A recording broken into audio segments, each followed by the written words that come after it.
This is a Fox News alert from Capitol Hill to the White House. Big news in the case of a U.S. Marine jailed in Mexico. Today, a House committee holding a hearing on Sergeant Andrew Tamarici. More on that House hearing ahead, but first to the White House. Fox News Chief White House correspondent Ed Henry joins us live. Ed, you had a discussion about Sergeant Tamarici today with the White House. That's right, because today, that very important hearing you mentioned on Capitol Hill, Sergeant Tamarici's mother there, Montel Williams, other veterans who have been trying to highlight his cause, pointing out that he is suffering from PTSD and that he has not gotten treatment for several months since he's been in that Mexican prison. Now, remember, outside of this case, President Obama has publicly said that he wants to deal with PTSD, doesn't want veterans suffering from that, wants to do everything he can to help. So I asked Josh Earnest a simple question as to the White House and what they might do to intervene here, and they basically said it's up to the State Department, not the White House. Listen. Republican Ed Royce today said that he asked Vice President Biden recently to ask President Obama to call the President of Mexico directly and get him out of jail. And he said that didn't happen. Why not?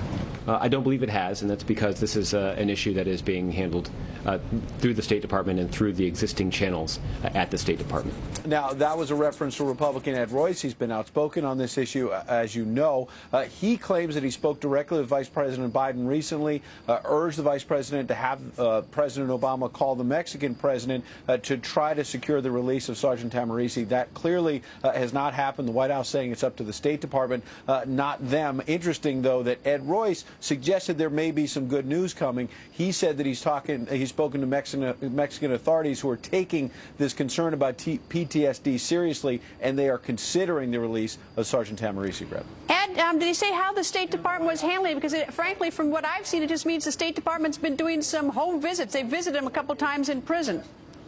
Right. It doesn't seem like the State Department, from where I stand here at the White House, has been pushing very hard. We haven't heard about a lot of phone calls, a lot of pressure on the Mexican government. And interesting, because as the White House basically punts it to the State Department, and look, they do that on various issues. But in this case, let's remember, as you know better than anyone, there's a White House petition that citizens have put out on the White House website, had well over 130,000 signatures last time I checked, urging the president to get personally involved. Obviously, we have to understand the context. The president's dealing with all kinds of crises right now. You've been cataloging it throughout this hour. You've been doing it every night in recent weeks. There's a lot of issues he's dealing with. But clearly, there are significant number of Americans saying this should be important as well. Indeed. And, of course, he did speak to the president of Mexico last summer. Didn't bring up Tamarici, and this would precede a lot of the extra things he's had added to his plate. But he could have done it a little bit earlier. But anyway, that's just me. Anyway, Ed, thank you.